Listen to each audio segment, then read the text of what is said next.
भाई बहन में, तो वैसे ही बाबर के मरने के बाद हुमायूं और उनके 3 बेटों के बीच में जो भी साम्राज्य था उसका बंटवारा हुआ। हुमायूं ने जो कामरान थे उसको काबुल और कांधार दिया, ऐसे ही मेवाड़ किसी और को दिया, अवध किसी और को दिया। तो ये बंटवारा तो हो गया साहब, तो चलो बंटवारा भी हो गया, गुलबदन बानो बेगम ने हुमायूं नामा भी लिख दिया, तो ये अच्छी बात हो गई। अभी बात आती है कि ये जो हुमायूं थे इनका जो कार्यकाल है, जो पूरा हम देखेंगे इनका जो टेन्योर हो, इसको बेसिकली 2 डिवीजन में हम तोड़ के देखेंगे। एकमात्र ऐसा साम्राज्य जो 2 टुकड़ों में बटा था। क्यों 2 टुकड़े में बटे थे? क्योंकि जैसा कि अभी इससे पहले आपने दिल्ली सल्तनत देखा, इस दिल्ली सल्तनत में आपने 5 वंश देखे, चाहे वो गुलाम हो, खिलजी हो, तुगलक हो, सैयद हो या लोधी हो, उनमें किसी में मैंने ये नहीं बताया कि हम 2 डिवीजन में तोड़ के इसको पढ़े। मेरी आवाज आ रही है ना आप लोग तक? हाँ सर। Yes sir. क्लियर ना? सब समझ में आ रहा है क्या बोल रहा हूँ? हाँ जो सर। नहीं समझ में आएगा उसको थोड़ा सा पेन डाउन कर लीजिए, मैं जब बोलना खत्म करूंगा तो आप मेरे से पूछिएगा कि सर ये आपने क्या समझा, बेसिकली लिखने के बाद, है ना? मैंने बोला, लिख दिया, उसके बावजूद अगर समझ में नहीं आया तो आप मेरे से पूछिएगा। अभी सिर्फ सुनते रहे कि मैं किस टाइप की कहानी आपको बता रहा हूँ। कहानी नहीं इतिहास है, कहानी समझ में आएगा तो इतिहास बहुत अच्छा लगेगा, अदरवाइज पढ़ते पढ़ते रह जाएंगे कामरान कामरान कामरान, क्या मिला कामरान को पता ही नहीं चलेगा। तो मैं क्या बोला था कि हम इस हुमायूं के पूरे टेन्योर को 2 पार्ट में तोड़ के देखेंगे। एक, बाबर के मरने से लेके, बाबर का डेथ 1530 में हुआ है, तो 1530 से लेके उसके आगे 10 साल, दैट इज 1540, और फिर 1555 से लेके 1556। देखें, एक 10 साल देखेंगे और फिर हम 1 साल देखेंगे। ये जो बीच का जो पीरियड है, मैंने क्या बोला?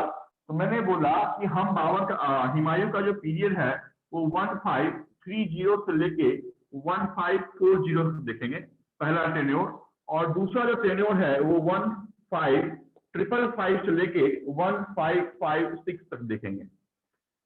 इस 2 टेन्योर में आखिर हुआ क्या, हुमायूं के पास कौन कौन सी ऐसी समस्या आई जो आपको देखना है। बेसिकली जो आपसे क्वेश्चन पूछा जाता है वो वॉर बेस्ड पूछा जाता है।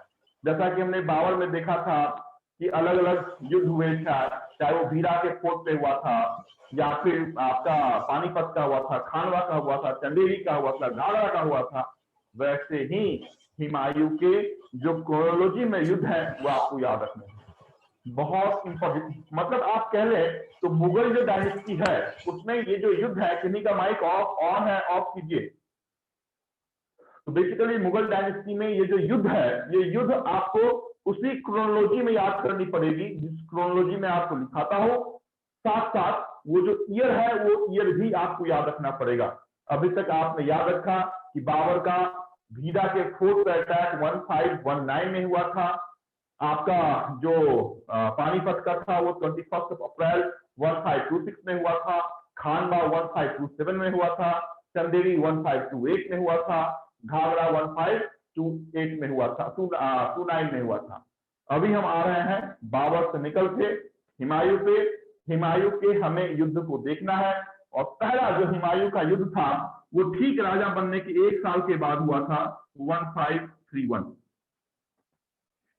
1531 ईस्वी में, अभी लिखना नहीं है, अभी लिखिएगा मत, मैं जब लिखना शुरू करूंगा तब लिखिएगा। 1531 ईस्वी में, देखिए 1530 में हुमायूं गद्दी पर बैठा, 1 साल के बाद उसकी युद्ध हुई, क्योंकि वो जो 1 साल का पीरियड था वो बेसिकली भाई में साम्राज्य के डिवीजन में ही चला गया था कि हम कामरान को क्या दें, हम अस्करी को क्या दें, हम हिंदाल को क्या दें, किसे अवध दें, किसे मेवाड़ दें, किसे काबुल दें, किसे कांधार दें। तो उसमें 1 साल का पीरियड चला गया था। 1 साल से उभर के जब आपका हुमायूं सामने आया तो 1521 ईस्वी में जो युद्ध हुआ, उस युद्ध को जिस नाम से हम जानते हैं वो नाम था द वॉर ऑफ कालिंजर। कोई बड़ा युद्ध नहीं था, बट फिर भी बहुत बार आपके एसएससी सीजीएल में पूछा गया है कि कालिंजर का युद्ध कब हुआ। तो 1531 में कालिंजर का युद्ध हुआ, किसके साथ हुआ? तो प्रताप देव राय के साथ हुआ था। प्रताप देव राय, ऑब्वियस सी बात है कि अगर हुमायूं के साथ युद्ध हुआ है तो प्रताप देव राय वहां पे हारा। लेकिन हारने के बाद मतलब हुमायूं की एक नीति थी, वो नीति ऐसी थी कि ये हाराता कम था और उसके बीच में समझौता ज्यादा कर लेता था। तो यहां भी ये हारा तो नहीं, लेकिन इसने एक संधि कर ली, मतलब कहते हैं ना कि समझौता कर लिया। समझौता के तहत बहुत सारे राष्ट्रीय खजाने से सोना जेवर जो भी था, जो भी हुमायूं ने मांगा होगा, डिमांड किया होगा, वो प्रताप देव राय ने दे दिया। इसका मतलब था कि हुमायूं की अधीनता स्वीकार कर ली इस प्रताप देव राय ने। तो हुमायूं गदगद समा गया कि भाई अभी हम राजा बने हैं, पहला ही अटैक किया और प्रताप देव राय साहब को हमने हरा दिया। तो यहाँ पे प्रताप देव राय साहब हार गए। उसके बाद हमने आपको एक युद्ध बताया था, बाबर के समय एक युद्ध बताया था। वो युद्ध संभवतः बाबर के द्वारा लड़ा हुआ आखिरी युद्ध था 1529 में, 1529 में। उस युद्ध का नाम था द वॉर ऑफ घाघरा का युद्ध। ये युद्ध बाबर ने मोहम्मद लोदी के साथ लड़ा था, जो अफगान शासक था बेसिकली। ये मोहम्मद लोदी तो वहां पे तो हार गया था, लेकिन वो मरा नहीं था, तो अभी भी वो जिंदा था। और जिंदा होने के बाद फिर से उसकी युद्ध हुई हुमायूं के साथ। और हुमायूं के साथ जो युद्ध हुई, उस युद्ध को जिस नाम से, ये जो युद्ध था उसका नाम था कालिंजर, KALINJAR। दूसरा ये जो युद्ध हुई उसका नाम था दोहरिया। ये सब उत्तर प्रदेश के बेसिकली एरिया है। तो मोहम्मद लोदी है ना, महमूद लोदी बेसिकली नाम था। तो महमूद लोदी जो लोदी वंश का था, सिकंदर लोदी का चाचा था, उसकी युद्ध हुई। उस युद्ध को हमने दोहरिया का युद्ध बोला। 1532 ईस्वी में यह युद्ध हुआ। इस युद्ध में भी बाबर ने क्या किया, हुमायूं ने क्या किया, हराया कम, फिर से इसके साथ संधि कर ली। ठीक है, इसे बाद में कुछ दिनों के बाद भारत से निकल के बांग्लादेश के रास्ते आगे जाना पड़ा था, बट फिर भी यहाँ पे वो उसने युद्ध किया था इसके साथ, मोहम्मद लोदी के साथ। और सबसे बड़ी बात, इस महमूद लोदी का जो अंगरक्षक था, जिसका आप कहते हैं सेनापति, उसका नाम था फरीद। ध्यान से देखें बोर्ड पे मैं क्या लिख रहा हूं, फरीद। यही वो फरीद है जिसने इस हुमायूं के कार्यकाल को 2 टुकड़ों में बांट दिया है। अदरवाइज डायरेक्ट क्या चलता, हुमायूं 1530 से लेके 1556 तक चलता, बट यही वो फरीद है जिसने हुमायूं के काल को 2 टुकड़ों में बांटा है। कैसे बांटा इसकी बात हम करेंगे। नाम हमने दिया है फरीद का। तो फरीद तो बचपन का नाम था, निक नेम था। जब फरीद साहब थोड़े से बड़े हुए, उनका नाम हो गया शेर खान, SHERKHAN। फरीद साहब बड़े हुए, जिनका नाम हो गया शेर खान। और जब ये फरीद साहब, हाँ ब्लैक बोर्ड ना ठीक से नहीं दिख रहा है मुझे, वो क्या लिखा है उस पे। मैडम सुनाई दे रहा है, मैंने पहले ही बोला ना लिखने का नहीं। हाँ सुनाई दे रहा है, सिर्फ ब्लैक बोर्ड के ऊपर का नहीं लिखा है। सुनाई दे रहा है। मैं क्रोनोलॉजी में जब बोर्ड पे लिखूंगा तो लिखने के लिए बोलूंगा, उस समय बोर्ड से हटूंगा भी। अभी मैं नहीं हट रहा हूं, नहीं बोल रहा हूं लिखने के लिए, डोंट वरी। तो मैंने क्या बोला, जब फरीद खान साहब बड़े हुए तो शेर खान बन गए। और जब यही शेर खान साहब ने एक वॉर को जीता, उस वॉर का नाम था the war of Chausa. Most favourite question of SSC and railway कि चौसा का युद्ध कब हुआ, बिलग्राम का युद्ध कब हुआ था। तो चौसा का युद्ध हुआ। चौसा के युद्ध के बाद ये जो शेर खान साहब थे, इसने अपने आप को बोला कि मैं शेर शाह सूरी हूं। संभवतः मुझे लगता है कि आप लोगों में से बहुत लोगों ने इस शेर शाह सूरी का तो नाम सुना होगा। सुना है क्या सर? सुना है क्या नाम? ये अपना नाम छोड़ के और किसी का नाम नहीं सुना है? सुना है सर। हाँ, तो आपसे पूछा जाता है कि शेर शाह सूरी का बचपन का नाम, आंसर इज फरीद। पूछा जाएगा कि शेर खान कौन थे, तो शेर खान वही थे जो शेर शाह सूरी थे, या फिर शेर खान वही थे जो फरीद थे। तो मैं बात कर रहा हूं 1532 में दोहरिया के युद्ध पे। ये उस समय शासक नहीं थे, ये उसके सेनापति थे। जो शासक था उसका नाम था महमूद लोदी। तो महमूद लोदी के साथ फिर से एक पैक्ट कर लिया गया, एक संधि कर ली गई और महमूद लोदी को छोड़ दिया गया। लेकिन ये खतरनाक आदमी था। ये खतरनाक आदमी जब ये युद्ध हो रहा था, उस समय इस युद्ध से निकल के एक जगह पहुंच गया था, और वो जगह था चुनार।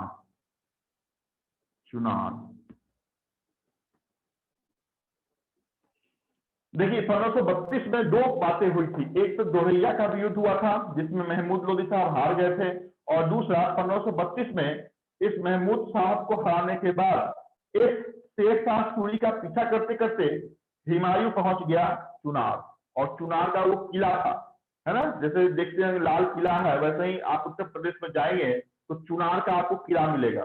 तो चुनार के किले में पहुंच गया शेर शाह सूरी और बाबर में बैठ गया, बाहर बैठ गया कौन? हुमायूं। हुमायूं ना अंदर जा रहा था, ना शेर शाह सूरी बाहर आ रहा था। जब तक ये दोनों अंदर या बाहर नहीं जाते तो लड़ाई होता नहीं। तो यहाँ पे फिर से हुमायूं की सबसे बड़ी गलती हो गई कि उसने यहाँ पे भी संधि कर ली, मतलब समझौता कर लिया शेर शाह सूरी के साथ। यही बेसिकली हुमायूं की सबसे बड़ी गलती थी।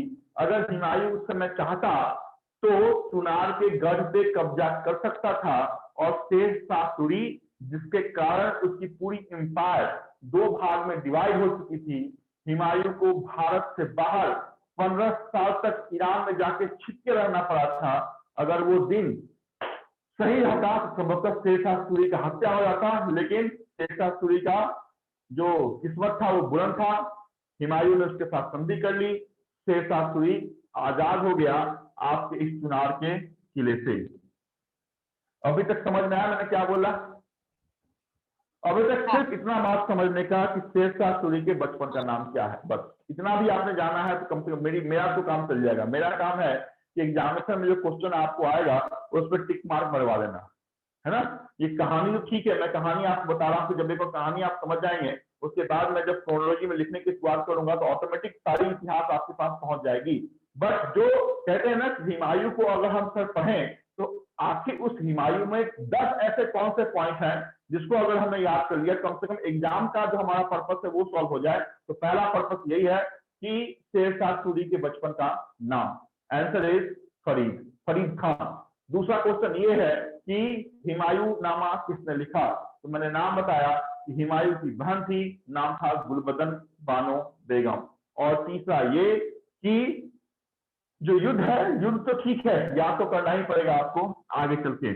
उसके बाद हम 1532 से आगे पहुंचते हैं, और 1532 से आगे पहुंचते हैं 1539 में। और मैंने पहले ही बताया कि आज के क्लास की सबसे बड़ी बात है, बार बार आपके एग्जामिनेशन में क्वेश्चन पूछा गया है कि चौसा का युद्ध कब लड़ा गया, या बिलग्राम का युद्ध कब लड़ा गया।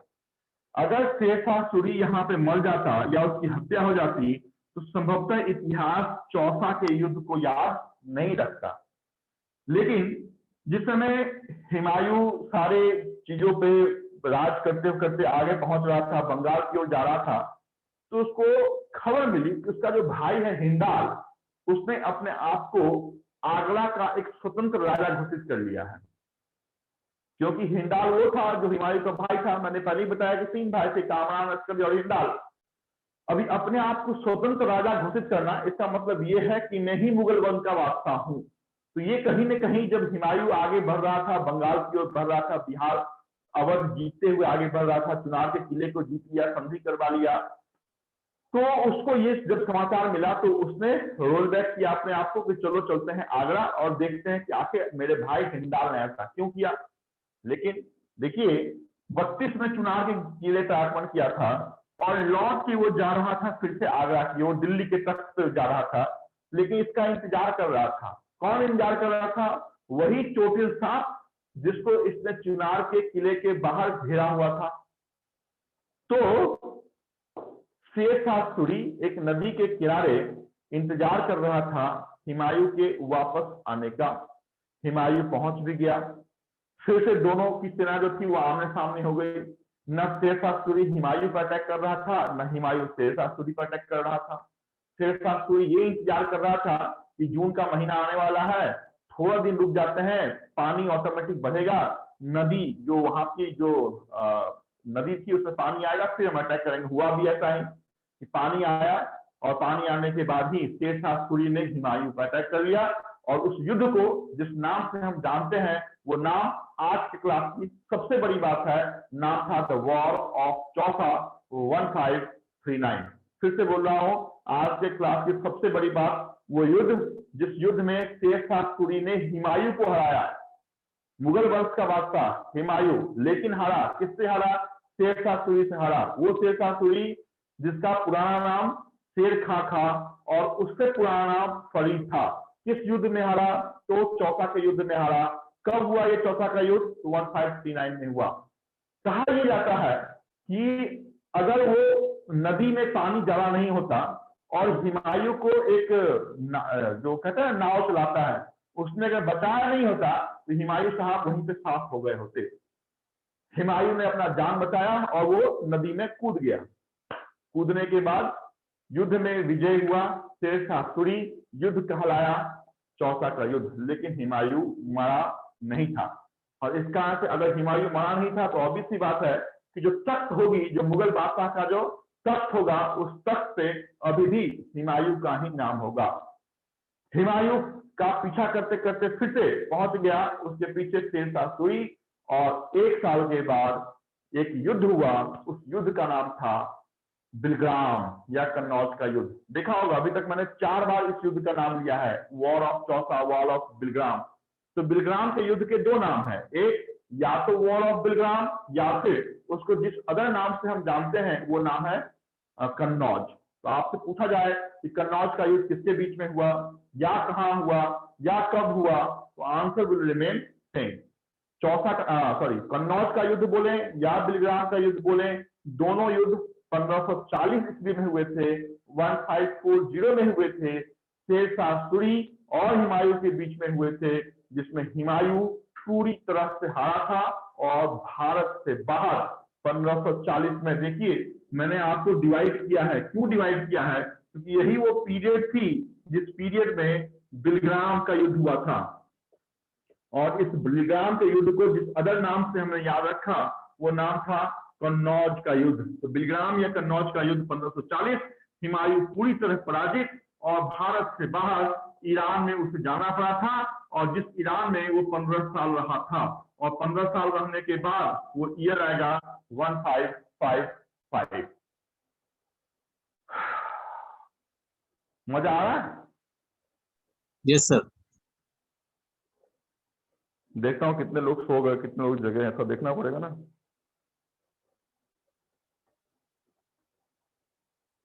पहली क्लास किसे किसकी है आज? नाम बता देना फटाफट। आरती पायल। आरती, ओके। और किसकी है? रेनू। रेनू। और कौन है? तौसीफ, आपकी पहली क्लास है? तौसीफ, अरे दादा क्या बोल रहे हो, आवाज नहीं आ रहा है। तो ठीक है सर। बोलो क्या हुआ? हाँ, मुझे एक बात पूछने की थी कि आप जो पढ़ा रहे हैं उस सब्जेक्ट की मतलब थोड़ी जानकारी दो ना। आज मतलब मेरा पहला दिन है तो। शांति, ओम शांति, सारी जानकारी दूंगा। सिर्फ सुनो ना, बाबा रामदेव क्या बोल रहे हैं, सिर्फ सुनने का भी सारी जानकारी दूंगा मैं। हाँ नहीं, आप पढ़ा रहे मुझे अच्छा लग रहा है, लेकिन मतलब आप बताएंगे तो अच्छा होएगा ना। सब बताऊंगा, डोंट वरी, सिर्फ सुनते रहो। सारी बात हाँ। क्लास खत्म होने से पहले आप तक पहुंच जाएगी। Okay okay. मैं क्या बोल रहा था, तो मैं 1540 तक पहुंच गया था, मतलब इस डिवीजन तक हम पहुंच चुके थे। 1530 में हमने शुरुआत किया। हमने क्या देखा, तो हमने कालिंगर का युद्ध 1531 में देखा, दोरैया का युद्ध 1532 में देखा, चुनार के किले को घेरा गया वो भी 1532 में देखा, हमने चौसा का देखा 1539 में, और हमने आखिरी में बिलग्राम या कन्नौज का युद्ध देखा, जिसमें शेर शाह सूरी ने अपने आप को एस्टैब्लिश किया, सूर वंश का एस्टैब्लिशमेंट किया। फिर से बोलता हूं, पूछा जाएगा कि सूर वंश का फाउंडर कौन है, आंसर वही आप देंगे जिसने भारत में जीटी ग्रैंड ट्रंक बोर्ड की शुरुआत की है। आंसर वही आप देंगे जिसने भारत में पोस्ट ऑफिस टेलीग्राफ की शुरुआत की है। आंसर वही आप देंगे जिसने पहली बार रुपया की शुरुआत आपके भारत में की है। आंसर वही आप देंगे जिसका पुराना नाम फरीद खां था। और आंसर वही आप देंगे जिसने हुमायूं को चौसा का युद्ध 1539 में आंशिक रूप से और बिलग्राम या कन्नौज का युद्ध 1540 में पूरी रूप से हराने के बाद सूरवंश का एस्टैब्लिशमेंट उसने 1540 में किया था। चलिए 1540 के बाद क्या हुआ ये, और 1540 से लेके 1555 तक क्या हुआ, ये बातें आपके सूर डायनेस्टी के अंदर आएगी। क्योंकि यहाँ पे हुमायूं साहब थे ही नहीं तो फिर मुगल डायनेस्टी का काम ही नहीं था। तो हम अभी इस पीरियड को अपने जेब में रखते हैं और हम उस पीरियड पे चलते हैं जो पीरियड आपकी 1555 से लेके 1556 तक है। लेकिन इससे पहले हमको एक और जगह जाना पड़ेगा, जो जगह आपका ईरान में था। मैंने बोला आपको कि हुमायूं बिलग्राम या कन्नौज के युद्ध में हारने के बाद सिंध प्रांत की ओर, मध्य एशिया की ओर भागा, ईरान में उसने शरण ली और इसी ईरान में 15 अक्टूबर, फिर से बोल रहा हूं, इसी ईरान में 15 अक्टूबर 1542, अभी तक किसी भी युद्ध में मैंने डेट नहीं बताया है except war of Panipat first, जो मैंने 21 अप्रैल बताया, लेकिन अभी डेट बता रहा हूं कि जिस समय हुमायूं साहब भारत से बाहर बिलग्राम युद्ध को हारने के बाद ईरान में जाके छिपे थे, उस छिपने के क्रम में 15 अक्टूबर 1542 को हुमायूं को एक बेटी की प्राप्ति हुई। उस बेटे का नाम था अकबर। ठीक है, तो आपसे पूछा जाए कि अकबर का जन्म कहां हुआ, आंसर इज ईरान। आपसे पूछा जाए कि अकबर का जन्म कब हुआ, आंसर इज 1542। और पूछा जाए कि डेट कब का था, तो 15 अक्टूबर का वो डेट था। अभी सारी कहानी चल रही थी, ये वापस जो हुमायूं था ये वापस हिंदुस्तान की ओर आने लगा।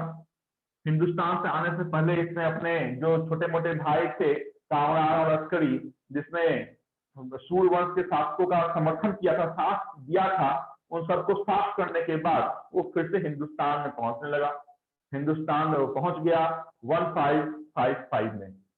1555 ईस्वी में हुमायूं साहब फिर से वापस हुए और यहाँ पे हुमायूं का एक युद्ध हुआ। जो वापस होता तो ऑब्वियस सी बात है कोई ना कोई तो रोकता। कौन रोकता? तो जो पीरियड का शासन चल रहा था, जो सूट एम्पायर चल रहा था, वही रोकता कि भाई हम तो ऑलरेडी बैठे हुए हैं, तुम कैसे आओगे? तो अगर आओगे तो युद्ध करो, अगर इस युद्ध में विजय हो गए तो आओ। तो यहाँ पे 1555 में एक युद्ध हुआ। वो युद्ध सूर्यवंश के आखिरी शासक और हुमायूं के बीच में हुआ। सूर्यवंश के आखिरी शासक का नाम था सिकंदर सूर और वो युद्ध सिकंदर सूर और हुमायूं के बीच में हुआ 1555 में हुआ। और इस युद्ध को जिस नाम से हमने जाना वो नाम था the war of Sirhind, Sirhind का युद्ध। तो सरहिंद के युद्ध में हुमायूं फिर से रीएस्टैब्लिश किया अपने मुगल एम्पायर का। रीएस्टैब्लिश की बात बोल रहा हूं।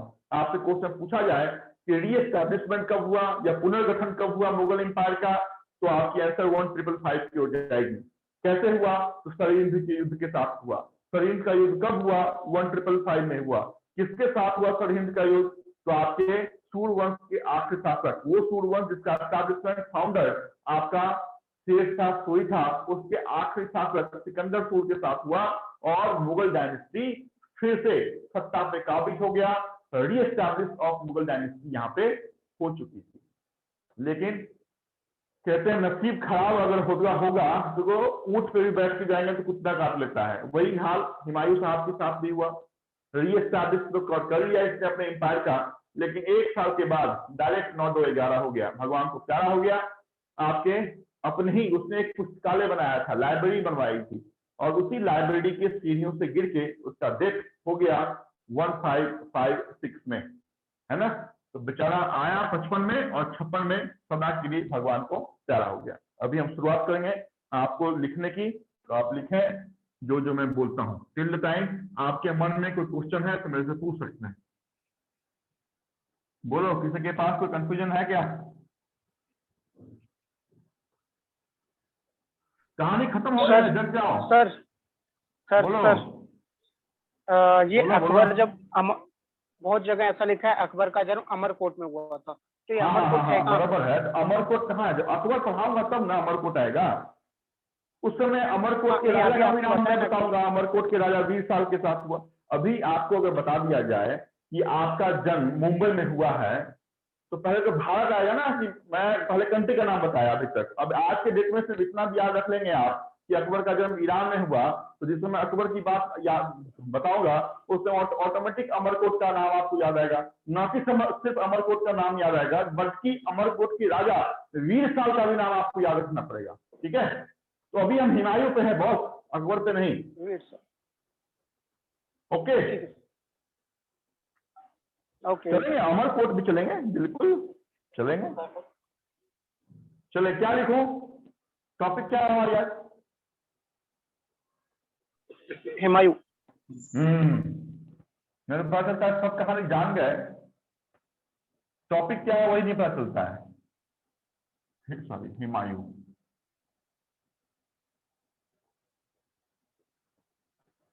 फादर कौन होगा? बाबर। बाबर। ओके, मदर कौन होगी? सर पढ़ाया ही नहीं आपने, बिल्कुल नहीं पढ़ाया है। माहम बेगम। भाई तो बताया है ना, ब्रदर, क्या नाम है? कामरान। कामरान अस्करी और हिंदाल। इसको जो क्षेत्र दिया था वो था काबुल एंड कंधार। देखिए, के से शुरुआत हुआ है तो काबुल और कंधार दिया था। अस्करी को जो क्षेत्र दिया था वो था संभल। संभल। और हिंदाल को जो क्षेत्र दिया था वो था मेवाड़। सिस्टर का नाम क्या था? गुलबदन गुल बदन बानो बेगम। क्या लिखा है इसमें? कुछ लिखा था ना?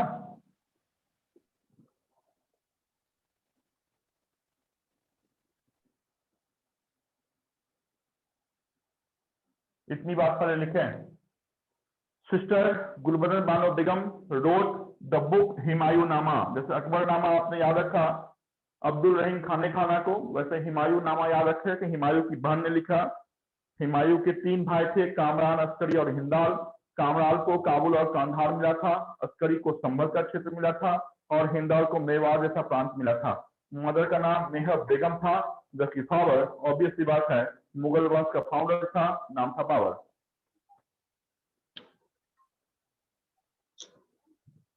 सर ब्लैक बोर्ड दिख रहा नहीं है ठीक से, क्या लिखा है उसके ऊपर? नहीं दिख दिख रहा रहा है? है, दिख रहा है सर। नेटवर्क का क्या दिख प्रॉब्लम। रहा है? क्लियर है सर।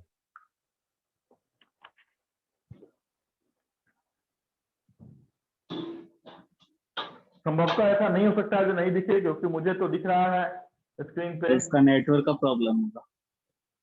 हाँ, थोड़ा सा आ जाओ बालकनी वगैरह में, नहीं सर, देखो ये नेट का कोई इशू है तो।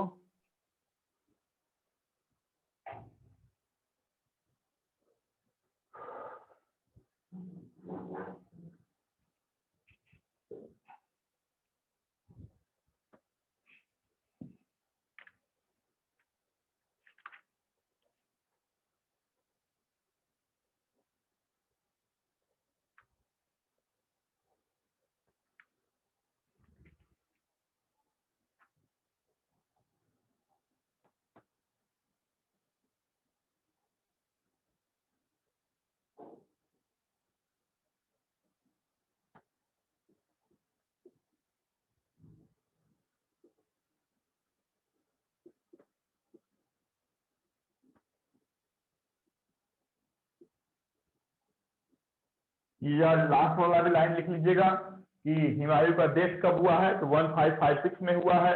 कैसे हुआ है, तो फॉलन फ्रॉम दीन पनाह लाइब्रेरी। मोस्ट इंपोर्टेंट नेम कि बाबर के द्वारा बनाया हुआ पुस्तकालय का नाम क्या था? पुस्तकालय भी बैठते हैं ना, वही पुस्तकालय बाबर ने, सॉरी बाबर कहता हूँ, हुमायूं ने बनवाया था, नाम था दीन पनाह लाइब्रेरी।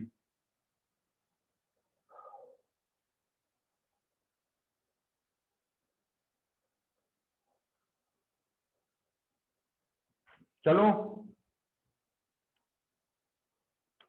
अरे पूरे दिन खोल के आप बताओ ना, हुआ कि नहीं? Done sir. हो गया। हो गया सर।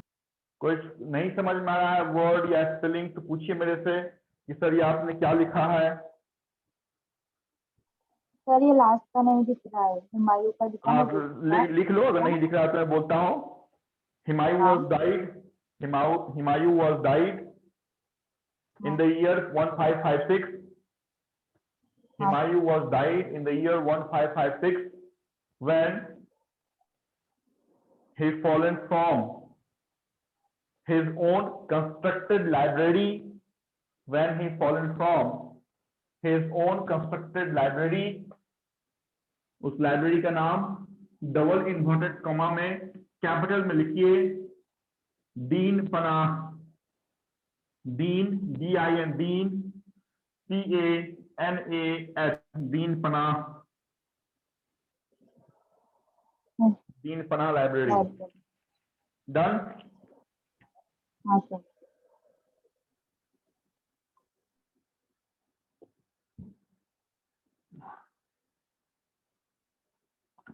कितना पीरियड में पहला कौन सा आएगा? 115 कितना आएगा? 30 30। बाबर का डेथ कब हुआ था? 1530। 1530 से बिलग्राम या कन्नौज का युद्ध कब हुआ था? 1540। 1540। 1540। फिर सरहिंद का युद्ध, द वॉर 1555। 1555 में हुआ से लेके जब तक हुमायूं साहब का डेथ नहीं हुआ तब तक की बातें हमारे सेकेंड एडिशन में आएगी। यहाँ पे कोई दिक्कत? यहाँ पे कुछ युद्ध हुए थे। कौन कौन सा युद्ध हुआ था? तो 1531 ईस्वी में युद्ध हुआ था, फिर से दूसरा हुआ था 1532 में हुआ था, फिर से 32 में एक और चुनार के किले पे भी हमने आक्रमण किया था, चौथा भी हुआ था जो हमने बताया था कि आज की क्लास की सबसे इंपॉर्टेंट बातें हैं, और पांचवा जिसमें शेर शाह सूरी ने पूरी तरह हुमायूं को भारत से ही बाहर भेज दिया था। तो पहले तो आपको युद्ध का नाम याद रखना पड़ेगा। कोई बताओगे? आखिरी से हम शुरुआत करते हैं। क्या लिखूं इधर? कलिंग उधर में तो बिलग्राम ग्राम या फिर कन्नौज। यहाँ पे क्या लिखूं दादा? आज के क्लास की सबसे बड़ी बात, चौसा। यहाँ पे क्या लिखूं? चुनार। कुछ याद आ रहा है फ्लैशबैक में? यहाँ पे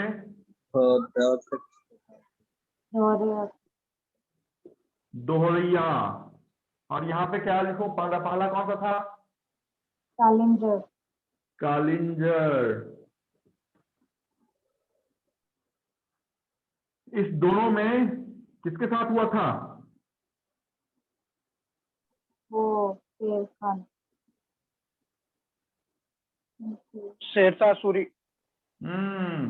यहाँ पे कौन था?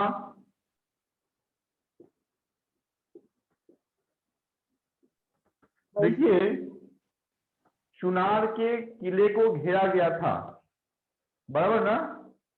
लेकिन चुनार के किले के घेरे के अंदर कौन था?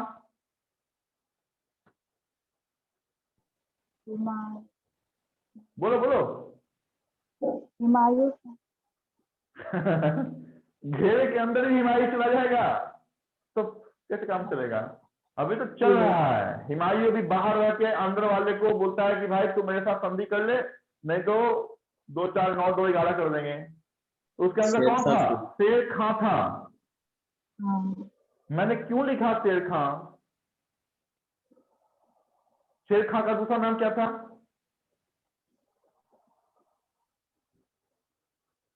फरीद। हाँ, और तीसरा नाम क्या था? शेर खान शेरशाह सूरी। शेर खां ही शेरशाह सूरी था। फिर से मैं बोल रहा हूं, मैंने चुनार का जो वॉर लिखा है वो शेर खां लिखा है। क्यों शेर खां लिखा है?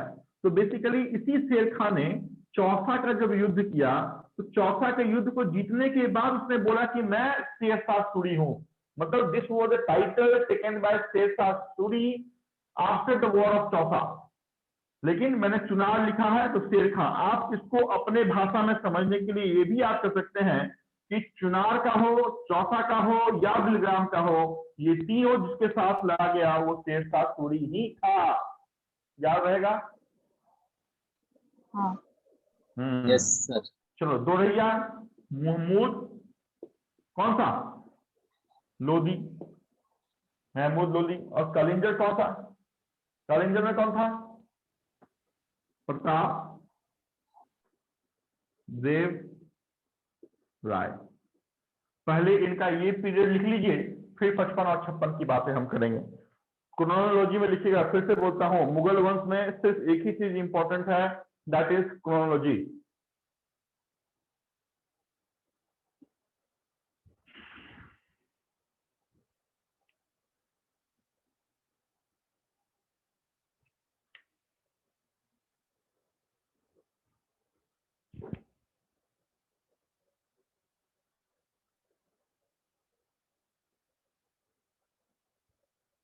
क्या हुआ? मुंबई में फिर से कोरोना बढ़ गया है क्या? दिख रहा है न्यूज पे।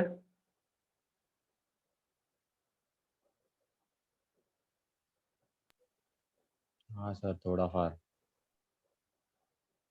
घर में रहो, मस्त पढ़ाई करो, ऐसा मौका मिलने वाला नहीं है।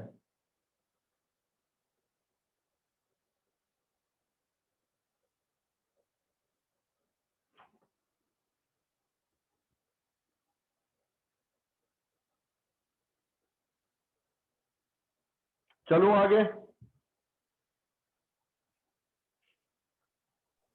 हाँ सर।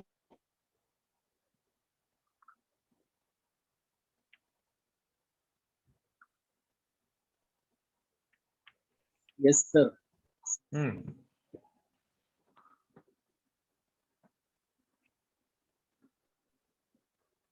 किसी का छूट गया है तो मेरे से पूछ लो। कोई संकोच की बात नहीं है कि पीछे रह गए, हमने नहीं लिखा, ऐसी कोई बात नहीं है। होता है। जिनकी पहली क्लास होगी तो थोड़ा सा हमारा और उनका तालमेल अभी बैठेगा नहीं, 1-2 क्लास तक। तो अगर कुछ छूट गया हो, कुछ समझ में नहीं आया हो, तो बिल्कुल बिंदास मेरे से पूछने का कि सर ये नहीं समझ में आया, मैं फिर से बताऊंगा।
क्या लिखा मैंने?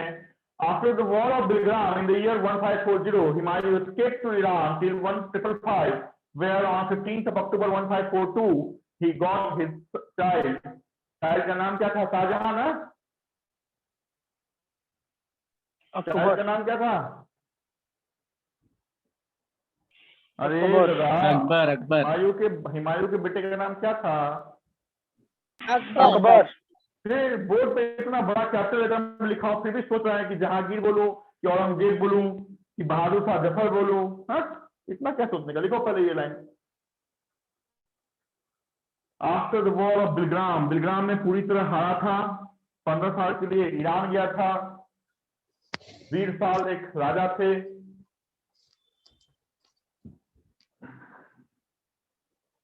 अमरकोट वो जगह था जहां पे अकबर को जन्म दिया गया। तो 15 अक्टूबर का वो दिन था।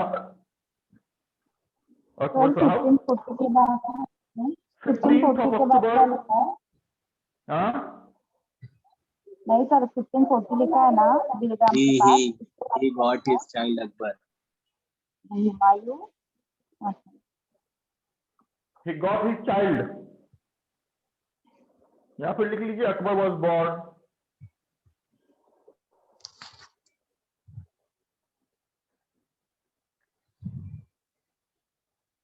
हटाओ, सर नहीं सुनो। Akbar was born on 15th of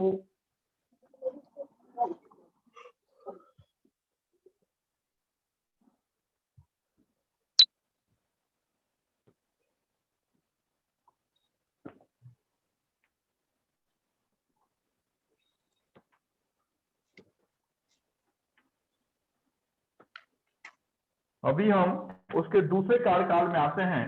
वो क्या था, 1555 से लेके 1556 तक का था। इसमें वो एक युद्ध हुआ था। वो युद्ध कब हुआ था? 1555 में हुआ। उस युद्ध का नाम क्या था? The war of Sirhind. War of Sirhind किसके किसके बीच में हुआ था? सिकंदर लोधी और हाँ दादा, हाँ हुमायूं के बीच। सिकंदर लोधी बोलोगे तो इतिहास तो सर क्या हो जाएगा सिकंदर तो? सूरी, सिकंदर सूरी गलती से निकल गया। सिकंदर लोधी जो था वो लोधी वंश का था, जिसने आगरा लोधी शहर वंश का बनाया था, था, हाँ है ना? हाँ सर। सिकंदर सूर। और किसके बीच में? हुमायूं। रिजल्ट क्या होगा? हुमायूं विन।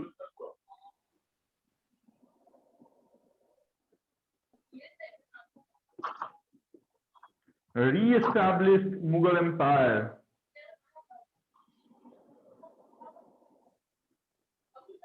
पूछा जाता है कि मुगल एम्पायर रीएस्टैब्लिश कौन से युद्ध के बाद हुआ है? आपके पास 4 युद्ध रहेंगे, सरहिंद का युद्ध, बिलग्राम का युद्ध, चौसा का युद्ध, चुनार का युद्ध। उस कंडीशन में आपको याद रखना पड़ेगा कि सरहिंद का युद्ध रीएस्टैब्लिशमेंट के लिए था, बिलग्राम का युद्ध पूरी तरह हुमायूं के बाहर जाने के लिए था, कन्नौज का युद्ध वही था जो बिलग्राम का युद्ध था, बट चौसा का युद्ध वो युद्ध था जिसमें आंशिक रूप से हारा था। बस यहीं तक आपकी हुमायूं है, हुमायूं की कहानी है, और वो कहानी मेरी जुबानी है।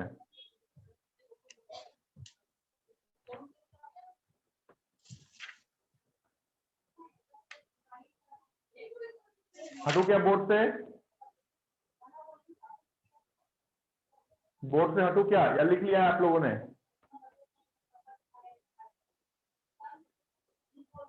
हो गया। ओके, ये है हुमायूं। हुमायूं से आगे की जो बातें हमारी होगी वो बेसिकली शेरशाह सूरी के इर्द गिर्द घूमेगी, क्योंकि हुमायूं के रीजन के बीच में ही शेरशाह सूरी 15 सालों के लिए आया था। नॉट शेरशाह सूरी बट सूरवंश जो था वो 15 सालों के लिए आया था। तो नेक्स्ट जो हमारी कहानी होगी वो सूरवंश के अराउंड घूमेगी, और उसी अराउंड में हम आपकी एक युद्ध करवाएंगे 1556 ईस्वी में, 1556 ईस्वी में एक युद्ध किया जाएगा।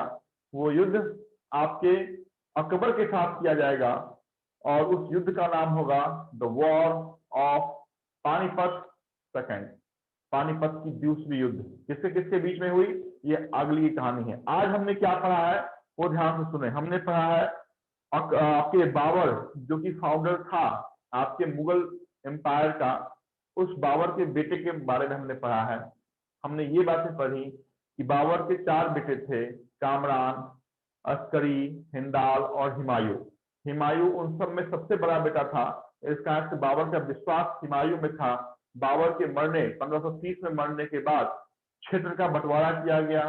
काबुल और कांधार आपके कामरान को दिए गए, जो संभल का क्षेत्र है वो अस्करी को दिया गया, जो मेवाड़ का क्षेत्र है वो हिंदाल को दिया गया।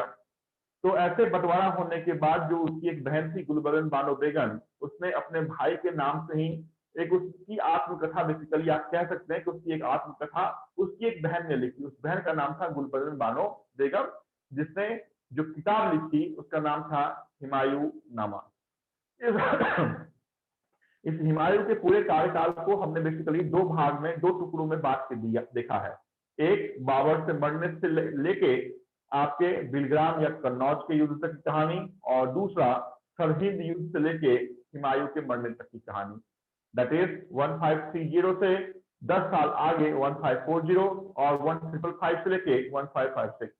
इसके बीच में हमने क्या देखा, तो हमने क्रोनोलॉजी में जो युद्ध देखे हैं उसमें 1531 ईस्वी में प्रताप देव राय के साथ जो युद्ध किया गया, जो युद्ध बेसिकली एक पैक्ट संधि पे आके खत्म हो गई, उस युद्ध का नाम था द वॉर ऑफ कलिंजर। दूसरा दोहरैया का युद्ध महमूद लोदी के साथ किया गया था, वो भी बेसिकली एक संधि पे आके खत्म हो गई, लेकिन उसी महमूद लोदी के संरक्षण में जो उसका एक अंगरक्षक था, सेनापति था, जिसका नाम बचपन का फरीद था, आगे चल के उसका नाम शेर खां बना, और चौसा के युद्ध में हुमायूं को पराजित करने के बाद उसने शेर शाह सूरी जैसी बड़ी टाइटल धारण करने के बाद सूर वंश का एस्टैब्लिशमेंट उसने आपके इंडिया में, और मुगल वंश को दो टुकड़ों में उसने विभाजन करने का काम किया था।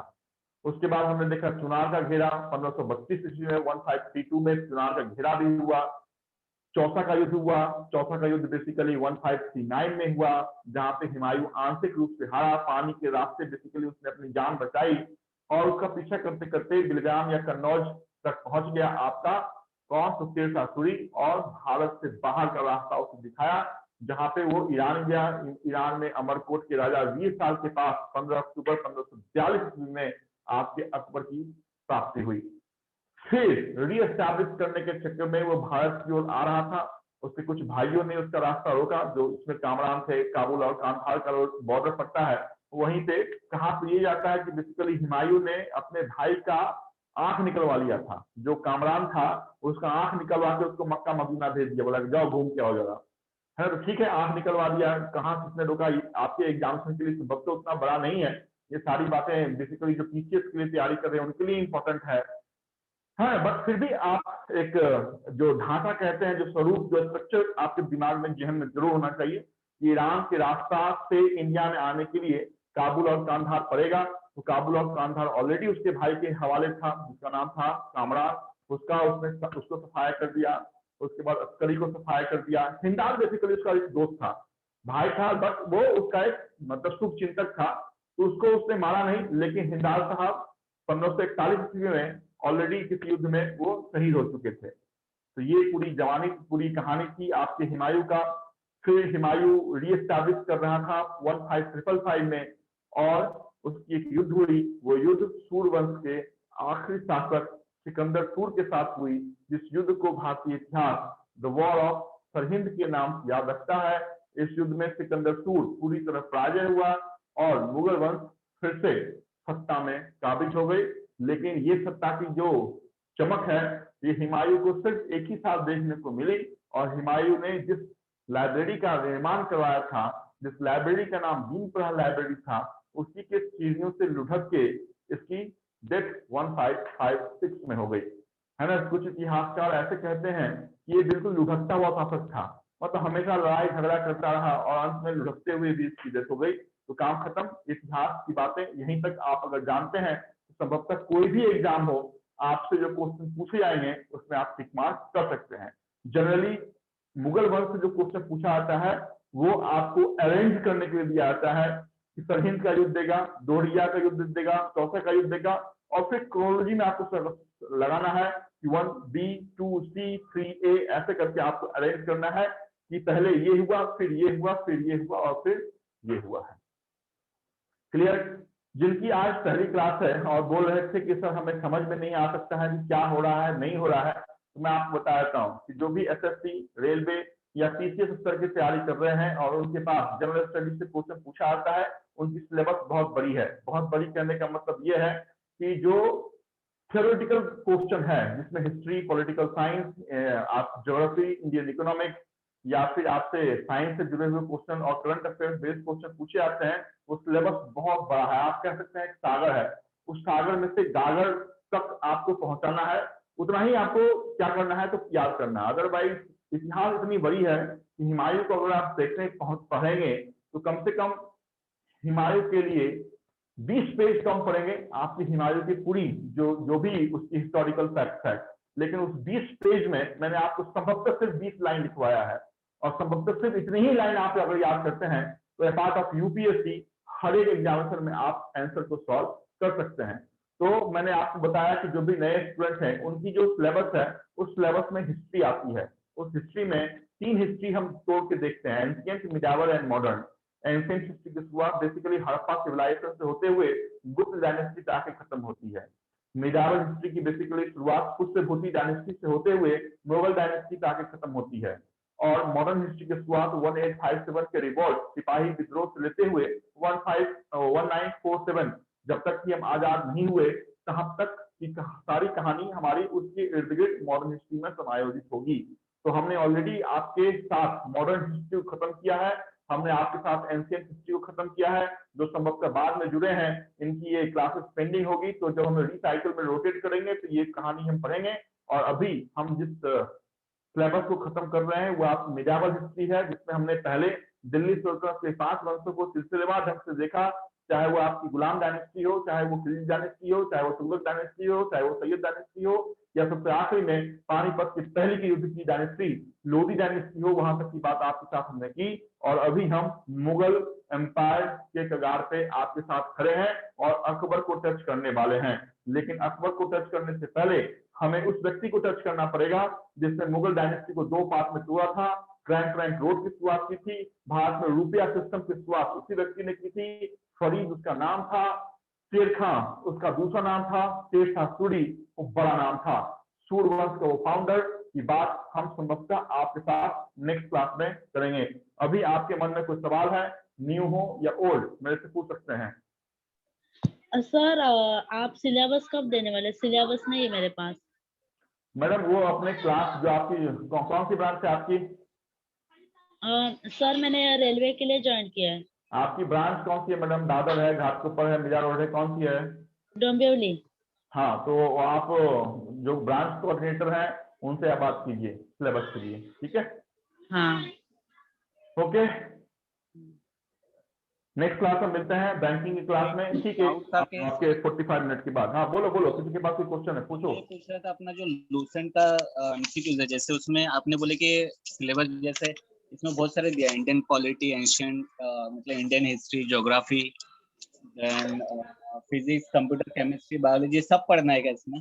सब पढ़ना है साहब, पूरा मतलब सब इसमें जितना भी है पूरा पढ़ना है, बैंकिंग को छोड़ के? अगर मैं एसएससी और रेलवे का तैयारी कर रहा हूँ, आपका मन क्या है वो बताओ। SSC and railway. आपका मन सिर्फ यही है कि सर मुझे सिर्फ वही 50 क्वेश्चन पढ़ाओ जो मुझे एग्जाम में पूछ दिया जाए। मेरा डाउट था इसमें कि इसमें बैंकिंग का तो नहीं है ना, वो मैं पूछ रहा था। देखिए लूसेंट की जो बुक है वो आपके बैंकिंग के लिए है ही नहीं। ओके सर, वही डाउट था। क्लियर? हाँ, तो लूसेंट में जितनी बातें लिखी हुई है, चाहे वो इकोनॉमिक्स की बातें हो, हिस्ट्री की बात हो, इंडियन पॉलिटी की बात हो, सब के सब रेलवे एसएससी पीसीएस ओरिएंटेड है, ठीक है? ओके ओके ओके, जैसे मैंने अभी आपको हुमायूं पढ़ा दिया, तो इसके बाद आप लूसेंट को भी रेफर कीजिए, फिर आपको सारी बात समझ में आएगी। Yes sir. ठीक है, क्योंकि क्या होता है कि समय की कमी होने के कारण, या फिर क्योंकि ये इंटरेक्टिव सेशन नहीं है, आप सामने में नहीं बैठे हुए, इस कारण से बहुत चीजें ऐसी होती है जो मुझे अपने जेब में ही रखना पड़ता है, वो चीजें मैं आपके बोर्ड पर लिख नहीं सकता हूँ, है ना? इस कारण से ये जब मैंने आपको स्ट्रक्चर दे दिया है, इसके बाद आप किसी भी रेफरेंस बुक को आप टच कर सकते हैं, ठीक है? बट टच करने में अगर प्राइमरी में रूप में आप लूसेंट को भी टच करते हैं तो रेलवे एसएससी के लिए ठीक है, बट अगर पीसीएस एमपीएससी के लिए कोई तैयारी कर रहे हैं तो Lucent is not sufficient. Clear? समझ में आया क्या बोला मैंने? Yes sir. हाँ सर। ठीक है, हम 45 मिनट के बाद बैंकिंग क्लास में आपके साथ मिलते हैं। Good day. ओके।